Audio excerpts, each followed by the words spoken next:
ma'am, it is visible. Okay. So the title of my talk is Scientific Modeling Using Differential Equations. And all of us know that how much the differential equations are important for us. Everything that is in the world is moving or changing. So whenever there is a change, that can be expressed using a differential equation. So we will learn how the scientific modeling has been done using the differential equations, because we study differential equations, but we lack in studying their applications. So when we know the applications, we know how the modeling is done using differential equations, then we know the importance of this topic. And in that case, of course, our interest in that subject or topic increases.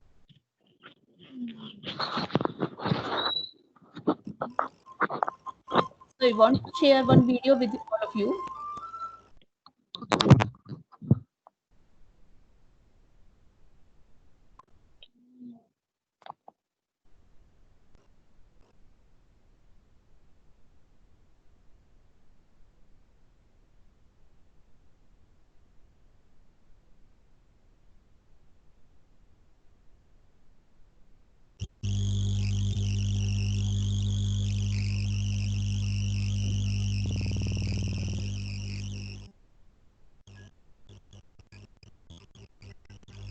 So is the video visible?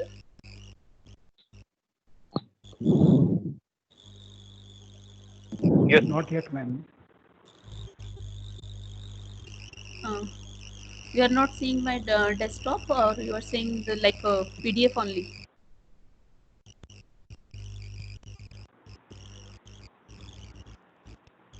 Not yet visible. Okay, let me do it once again.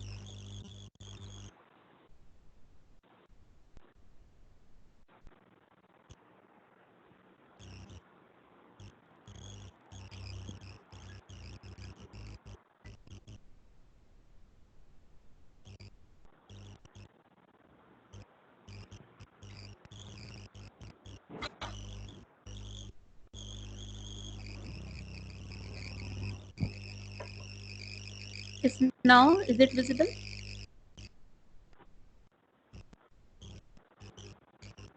Screen is visible. Okay. Now I hope you can see another screen on which I'm going to play some video. Yes, yes, yes, Okay, yes. thank you. So just watch it carefully. One of the Redbirds. Beautiful symbol of my university. It's also a sundial, an ancient engineering device. It tells time by tracking the motion of the sun towards the sky. Calculating the motion of heavenly bodies is the reason differential equations were invented. Down here on Earth, engineers the differential equations because they have derivatives in them. Very useful for modeling a very close space that show up in our everyday life. Let me show you some examples.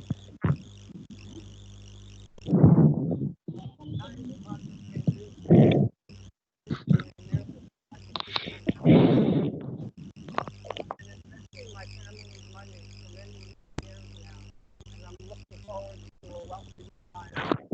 See how well my compound works. Wow, thank you, compound. Ma'am, please raise the sound. It is not audible clearly. Okay. Okay. Oh, I just got an email from my good friend Rami. That crazy guy has gone skydiving again. Is it Let's see audible how now? his skydiving looks. Did you know that differential Yes, ma'am. Now I am equations audible. Okay. his velocity after he jumps out of the plane? There's Rami at his terminal velocity, floating on a cushion of air. Oh, there's my friend Danny playing with his daughter. Let's go say hi. Hey, Danny, how's it going? Great. I can push Gisela really high. Ha! Another example of differential equation. Danny timing his pushes perfectly to make his daughter go as high as possible. That's resonance.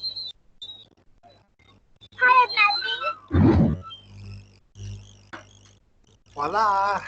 Wow, so nice. Are we celebrating something? I went to the bank today. Our compound interest formula is working really nicely. We almost have enough money to retire. Wow, that's great. Do you still want to go visit all the parks in the United States? Yeah, sure, I'm in. Cheers. Cheers. Nice. That's the frequency of the wine glass. You know someone can break that glass if they sing at that frequency? Now remember, wear safety glasses.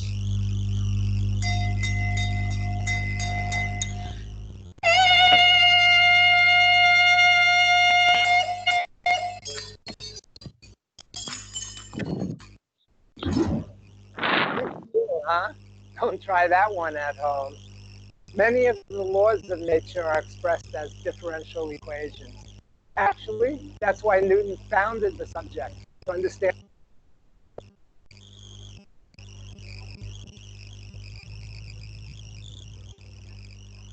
Okay, so you saw how the regular things are or can be defined using differential equations. So now I am starting my presentation. So first I will give a brief introduction, then scientific modeling, mathematical model, just video. Principles of mathematical modeling and mathematical modeling using differential equations. So my first question is, what real world problems can be answered with maths? I hope every one of you has two answers for this question. Let me name a few, like spreading of disease, increase in population, radioactive decay, economy, fluid flow, supply chain, and a numerous list of problems is there. So it means math makes your life add up. Without maths, you are not able to find solutions to these problems. But I think the question should be like, what real world problems can be answered without math? Right? All of you agree? What real world problems can be answered without math? So without math, no real world problem can be answered.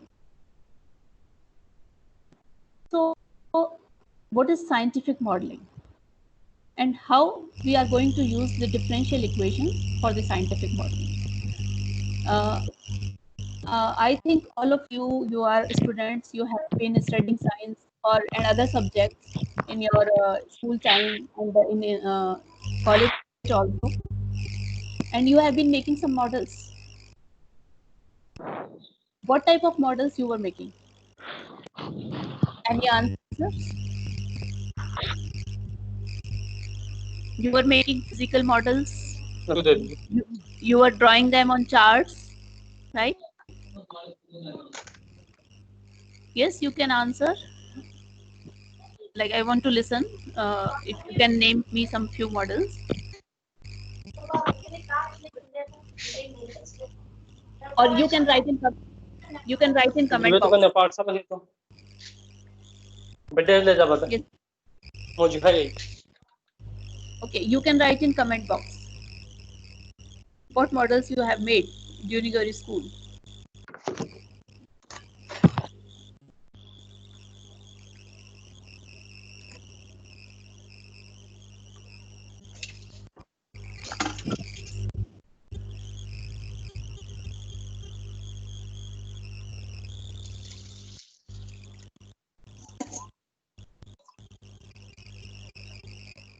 Okay, so some of you made a few charts or like a volcano, right? So these type of models you have been making. And some made a cell model. Cell you cannot see with your naked eyes, right? But you can draw a diagram for that. So we can use words, drawing or sketches, physical models, computer programs or mathematical formula for the scientific modeling. So in other words, modeling activity can be done in several languages and often simultaneously. Means for the same thing, you can make sketches also, you can create physical model also, just like if we take example of a building. So first modeling is done through drawings or sketches, and then its physical model is made, and then finally the actual construction is done. So engineers need to model devices and processes if they are going to design them. In the practices of science and engineering design, models are often applied to predict what will happen in a future situation.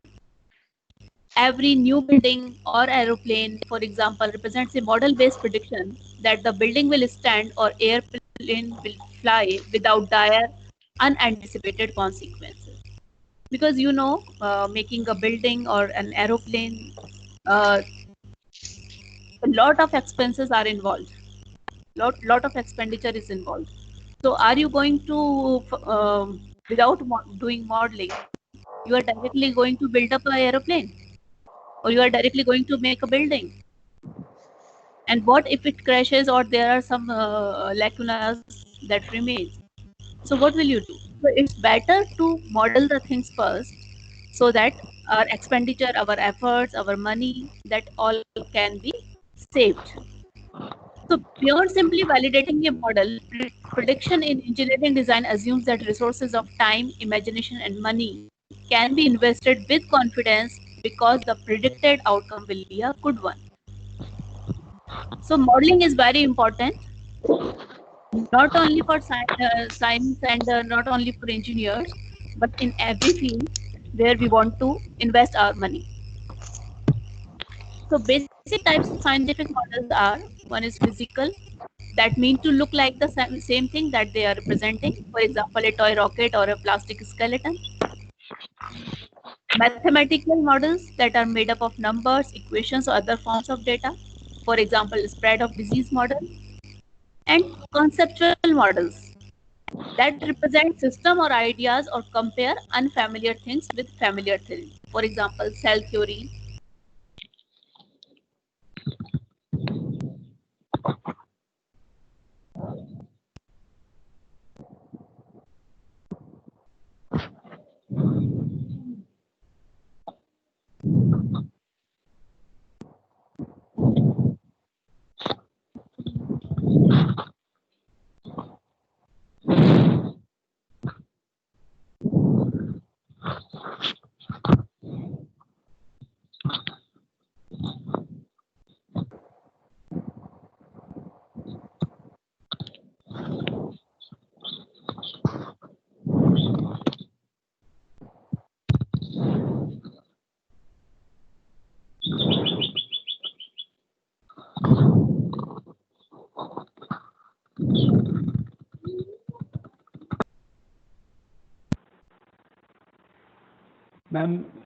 Ma'am, your voice is not audible.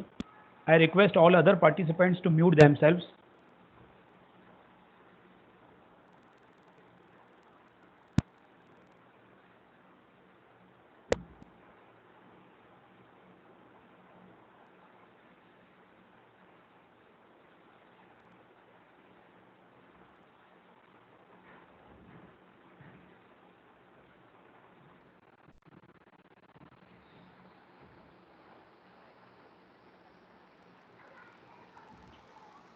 Ma'am, please unmute.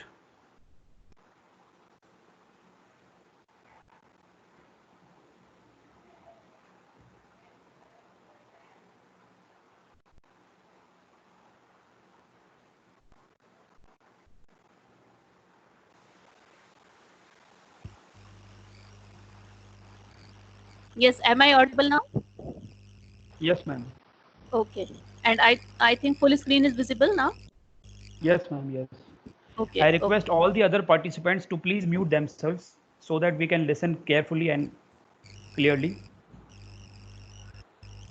So now you know how you were to be able to see the movie Jurassic Park, and all of you enjoyed that, because from the skeletons of dinosaurs which were obtained while doing archaeological surveys, and then their models were made, and from those models, these animations of dinosaurs were created. So a cell, you are not able to see the cell directly because it is at microscopic level. But when a teacher explains it to you, then she shows you, or she or he shows you a diagram, a very big diagram, so that you can clearly understand what is model of the cell. So there are many advantages of using modeling, right? So models can even be a type of hypothesis that can be tested, such as a concept car. Okay, but what are the limitations? Limitations, sometimes what happens, even if you have done the modeling, but in some features, if it is lacking, then you are able to see that only when it is in real form. And if we talk about limitations, atomic model, just like introduced by Rutherford, then later it was found that it is lacking in some features. So then more advanced atomic model were developed. So this is kind of research, but still some models may be lacking in first instance and may be improved later on. So here this image I found on Facebook, and I hope you can understand, see, if modeling is not done properly, or a physical structure was not made directly, then this mistake would have not occurred, right? So what is scientific method? You have to observe carefully what is happening in the real world, directly or by the measurements. So observation is very much important. And after observation, you have to construct a model matching those observations. Maybe not in first instance.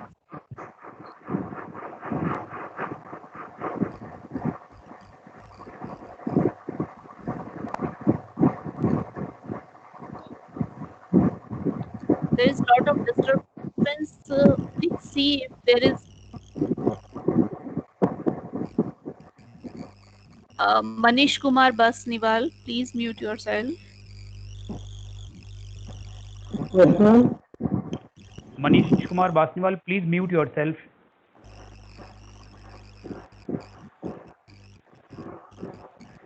Okay, so modeling for you may not get a real model in your first effort. So there may be repeated efforts. Repeated efforts means you first you observed something, then you constructed a model, and then you compared both. Then you found that our model is lacking in a few properties. Then again you improved your model and then compared with the real thing. So this is a way which is repeating itself again and again. So models allow us to predict future behaviors or results that are yet unseen or unmeasured. Once you make a model, then you predict what is going to happen according to your model, and you are going to validate your model, means you are going to compare it with your real thing, and if you find there are differences, then what differences are there, and according to that you can update or modify your model. So this is an iterative structure of the modeling process. Now, what is mathematical model? A representation of the behavior of real devices or systems using mathematical concepts and terms. So this is a process that uses mathematics to represent, analyze, make predictions, or otherwise provide insight into real world phenomena. Right? So, and what is the need of mathematical modeling? Why do we do mathematical modeling?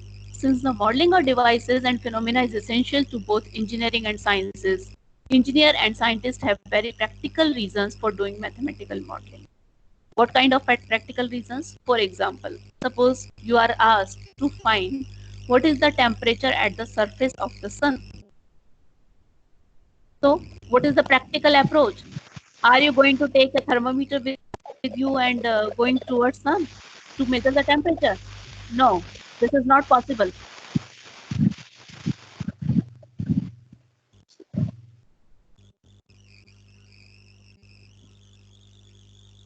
So what will you do? You try to express the temperature at the surface and center of the sun in terms of properties of light received from its surface. And then it needs some calculation, some laws of physics and some mathematical calculation. So it needs mathematical modeling, because this is practically not possible to go towards sun and to measure its temperature, right? So this is one example I have given you here. So what is the scope for mathematical models? Mathematical models occur in each and every branch of not only science and engineering, but in fact of arts, humanities, everywhere. So in physics, chemistry, biology, economics, psychology, sociology, engineering, and so on.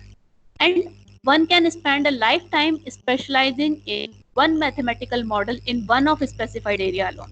I mean, suppose you are doing some mathematical model in chemistry, and in chemistry also, let us say in inorganic chemistry. Inorganic chemistry, maybe let us say you are having some specific topic.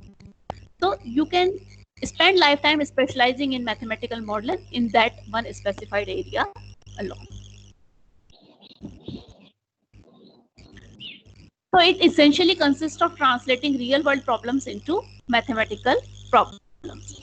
So you are given a real world problem, you simplify it, as you can see in the diagram on left hand side. There is a real model you can make from it, make its abstract form, that is a mathematical model, calculate, or you can use computer programming also to for finding the simulation, and then you can find your conclusion. And now interpret that conclusion in terms of this real world problem, as I told you earlier also. Now, if you are finding some differences, then again you modify your assumptions. Okay. Then after modifying your assumptions, then again see your model, its mathematical model, then again do the simulation, and then conclude. So this is an iterative procedure for modeling the real world phenomena. But how do you learn modeling? When we want to make our students to do modeling, what we do, suppose we are saying add two numbers, 2 and 3. So you know 2 plus 3 is 5, but you don't know that this problem can be modeled. So this math problem, instead of saying 2 plus 3, let us say, suppose you are having 2 rupees and you are given 3 rupees. Then what is the total value of the money you are having? Then you will be adding 2 rupees plus 3 rupees, 5 rupees. And now further it can be enhanced to convert to an application problem. So it was example of word problem. Now you can convert it to application problem. Like you went to market, you were having so much amount of rupees, and then you spent so much, and then you gained so much. So what is the profit loss? Then you can construct an application problem, and then adding interpretation can make it a modeling problem. So you know, instead of asking a KG student where you are teaching the student how to add two numbers, so instead of saying add 2 and 3, you can convert it to a modeling problem even from the starting of your education, right? And at every level, then in every class, in my opinion, there should be a chapter that makes us learn how to model the problems mathematically. So again, the same procedure is explained in a much finer way. So identify and specify the problem to be solved. Now, the important thing is, after observing the real world problem, you make your assumptions and define the essential variables.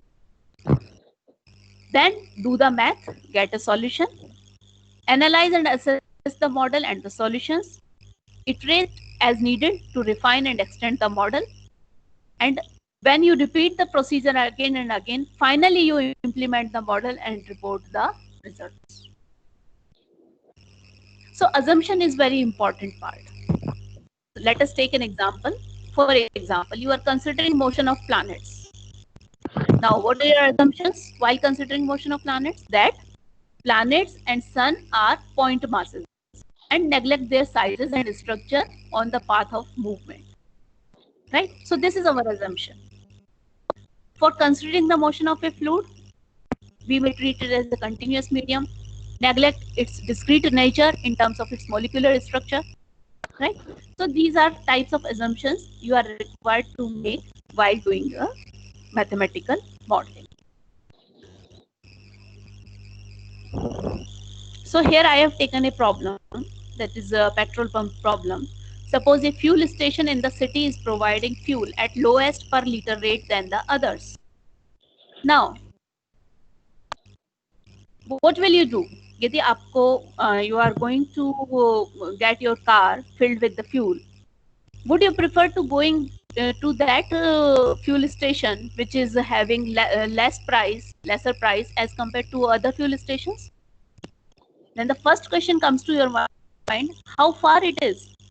How far it is from your home or from your workplace? Is it on the route or I have to go off the route? So if you're going on the route, then you will definitely see, yes, it is on my way.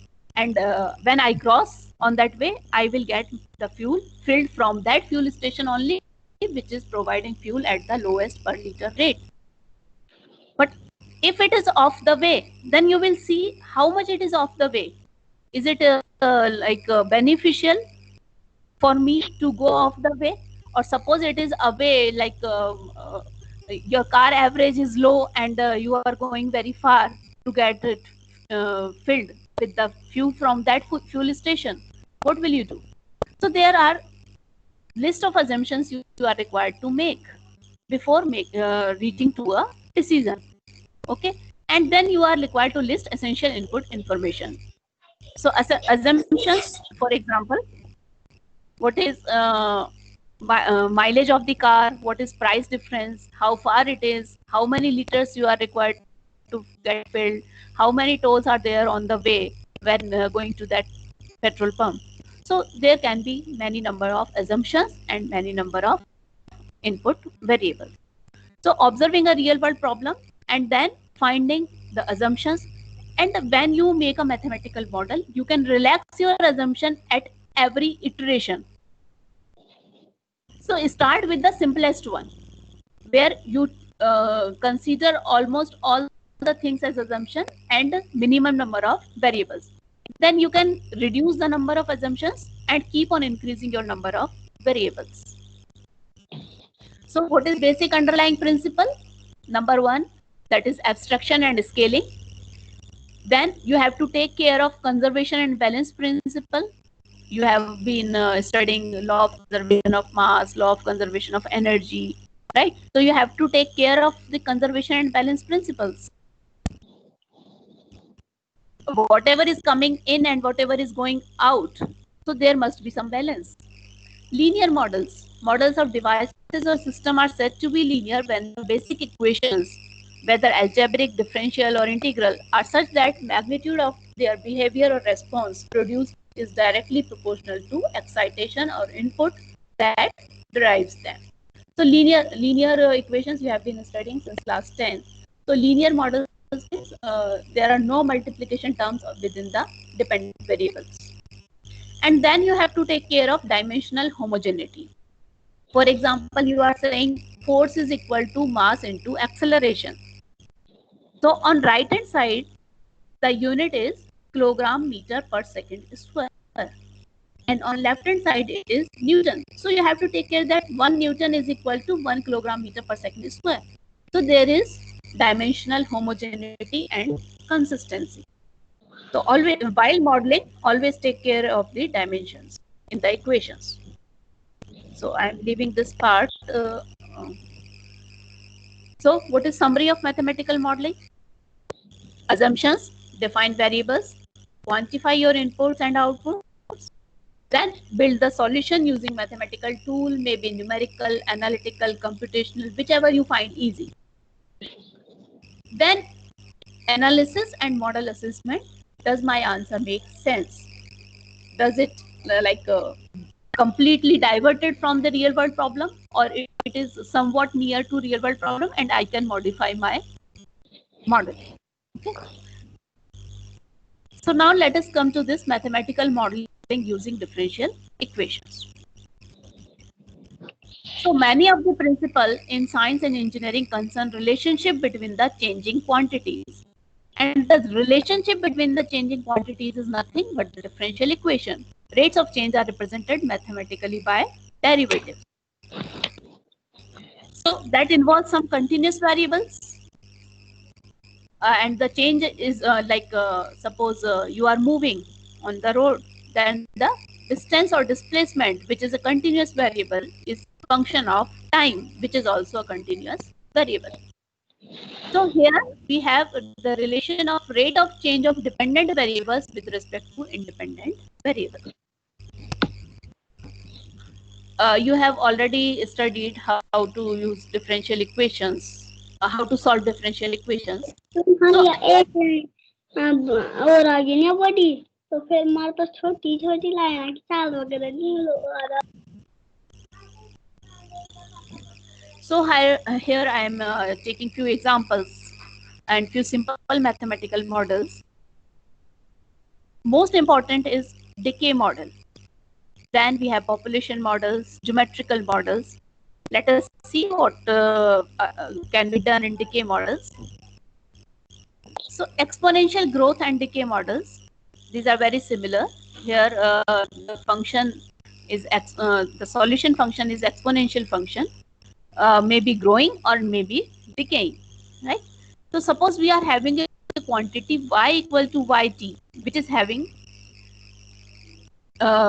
positive growth rate, then it is having exponential growth model if it increases at a rate that is proportional to amount of the quantity present. For example, here see the equation number 1, dy by dx equal to ky and k greater than 0. Then what is the solution? Y equal to e raised to power kx into some constant that depends on the initial conditions, right? So here k is greater than 0. So as the value of x increases, y increases exponentially.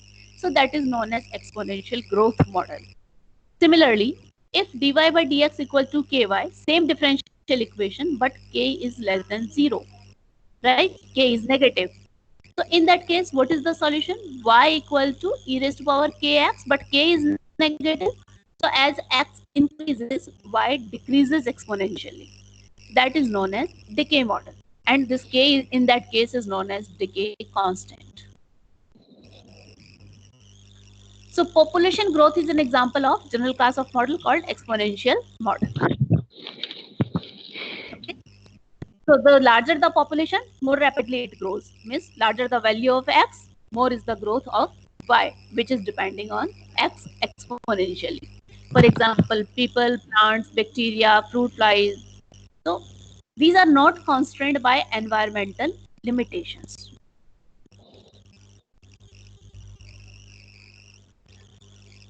Now let us take this example. This is an example of population growth, exponential growth basically. So here I am denoting by n, the population, and t is the time. So dn by dt is r into n.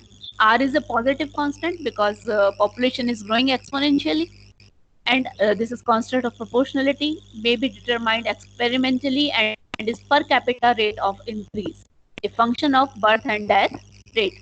So if population is known at some point, say n equal to n naught at time t equal to 0, this will be the initial condition for finding the solution. And this is very simple differential equation. Even if you solve it right now, you will know that what is the solution? N is equal to n naught e raised to power r t, right?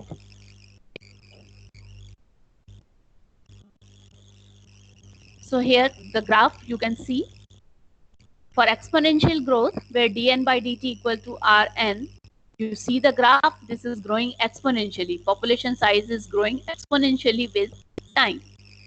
But practically we know that there are not always unlimited resources, right? So when there are not unlimited resources, means our resources are limited, right? So it means the growth cannot be exponential. There is some limitation. And in that case, we modify our model of population, which is based on exponential growth, such that we consider the limitation also. And in that case, the formula we use here is known as logistic growth. So logistic growth here you can see in the equation R max k minus n by k into n, right? So here this is logistic growth, and this is more practical as compared to exponential growth. So how the model was developed? Because we know that the resources are not unlimited, so we have to modify our model, and it leads to logistic growth. And its shape is, this is J-shaped curve.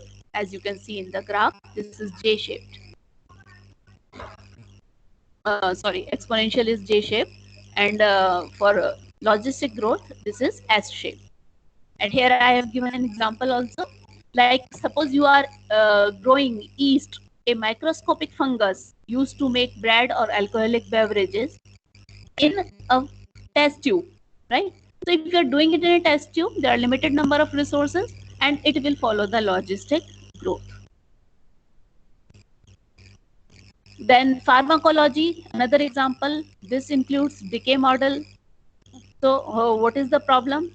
That when a drug is administered to an individual, it enters the bloodstream, then is absorbed by the body over time.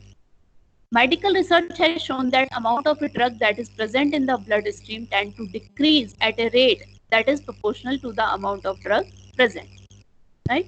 More of the drug that is present in the bloodstream, the more rapidly it is absorbed by the body. So what is the mathematical form for this problem? If Y is the amount of drug present at time t, then this is dy by dt equal to minus ky in equation number 6. Okay, so k is positive constant, but here I have put a minus sign because as assumption is that the rate of decrease is proportional to amount y in the bloodstream.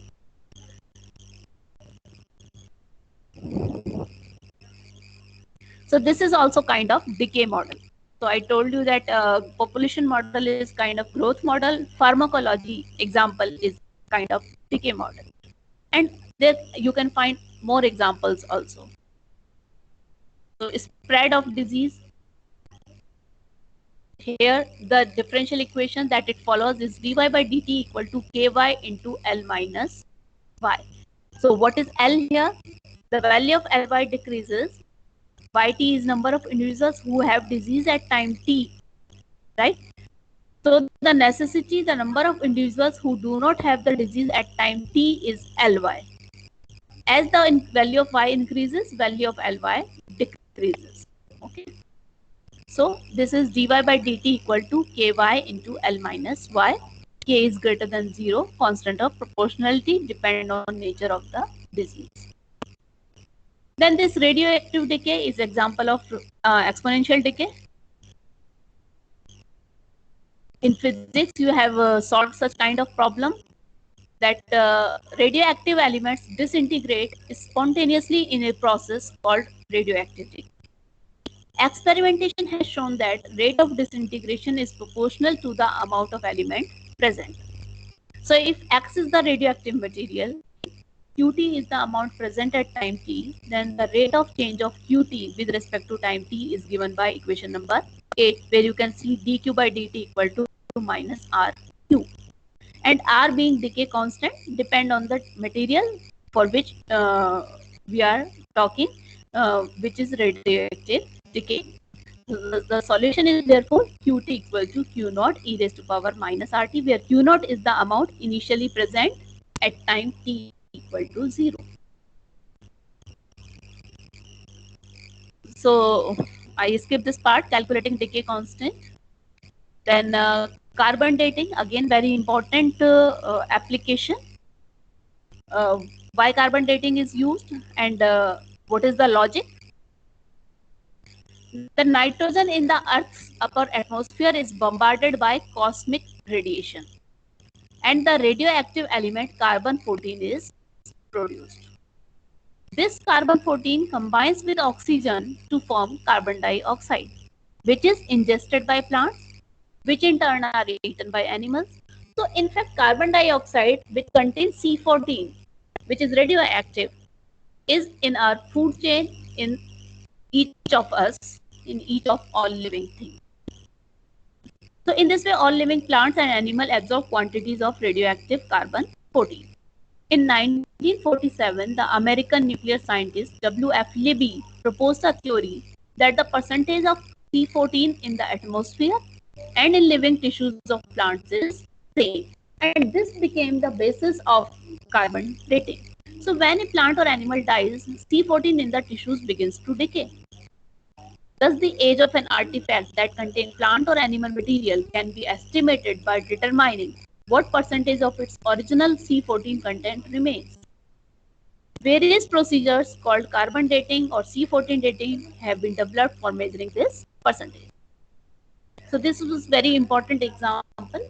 And radioactive decay, this is a like application of radioactive decay, which in turn application of differential equations. Now for electrical engineers, RL circuit. So RL circuit, again here, if we follow the Kirchhoff's voltage law, then this results in the following differential equation. Ri, that is voltage drop across R, and then this inductor, voltage drop is L di by dt. So total voltage is equal to V. Ri plus L di by dt equal to V.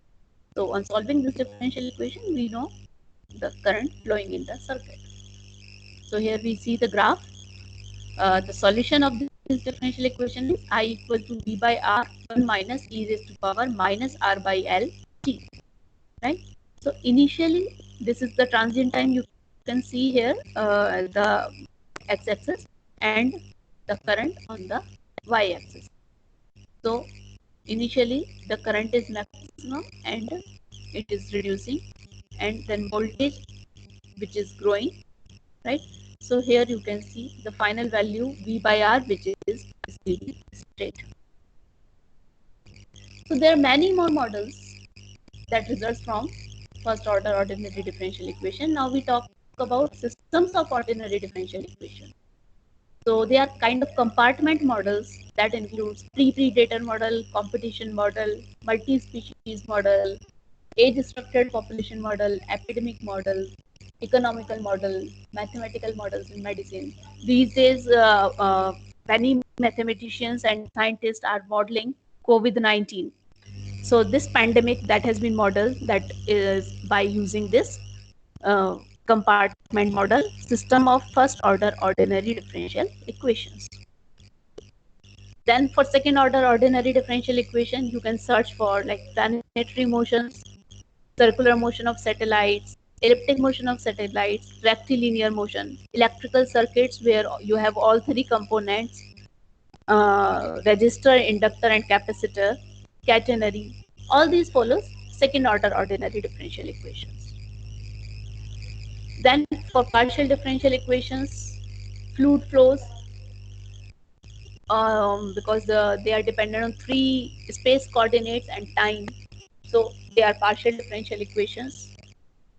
Mass balance equations, equation of continuity in fluid dynamics, equation of continuity for heat conduction, for traffic flow on highway, Gauss divergence theorem in electrostatistics, momentum balance equations. These are all examples of partial differential equations we have been using in our models, various models. So, other than this, like heat equation, wave equation, Laplace equation, all of you have gone through these equations, and these are very important because heat equation, like you are having a rod and you are heating from one end, and second end is kept at some constant value. So what is the flow of heat from that rod or the plate? So there are many applications of differential equations, first order, second order, simultaneous, partial differential equations. And so most of these are governed by laws of physics. So these are few references which I have followed and studied to prepare this presentation. So thank you so much. Any questions are welcome.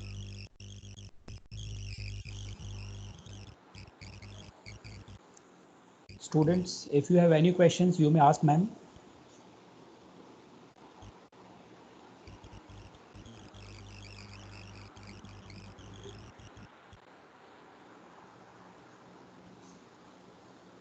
Students, am I audible? Yes, sir, you are audible.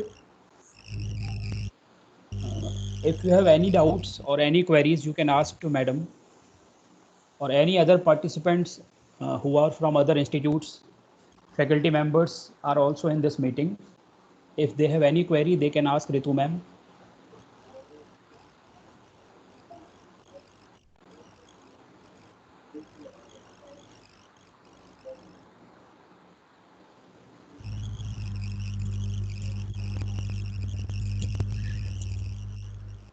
Okay, so I'm seeing no questions from the audience, but Yeah, one thing I yes, want to ma'am. communicate is that to all our faculty members and to our students also, that please try to incorporate these applications while teaching the students and in curriculum also, and students also. Please try to find out the applications when you are studying some topic. Whether it is discussed in class or not, but an interest should come from your side that what is the application, why are we studying this topic. So this is very important to understand and to know that why this topic is in your curriculum.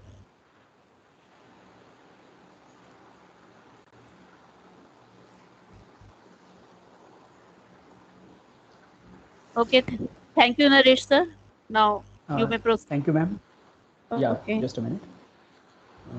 I thank all the participants and our expert, Dr. Ritu Agarwal ma'am, for delivering such a nice talk. Madam has given so many simple and daily life examples to explain the topic and explain the importance of differential equations in our life. How can we make models? How can we use it in scientific modeling? And many interesting examples were also being taken. I hope students have enjoyed and learned many new things. Still, if they are in any doubt or if they want to ask any questions from ma'am after understanding the topics, they can mail me or they can WhatsApp me on my number. All the students and all the participants have my number and mail ID. They can ask me these queries. I will forward it to ma'am. Will it be okay, ma'am? Yes, yes, sure. Even you can I give hope, my ma'am. email ID also. Sure. I will give. Yeah. I thank you so much, ma'am. You are always very kind to accept our invitations and come forward for our students. On behalf of Jaipur Engineering College, we thank ma'am. And also Thank you, we are Naresh. thankful to, thank you ma'am. And we are also thankful to all the participants who have joined this meeting and attended this lecture. I am giving you a feedback link. This is also for your certificates. Kindly fill the feedback and you will get your certificate using that link also. I'm seeing that some participants have left in between, might be network issue was there. I will mail the feedback link also to them.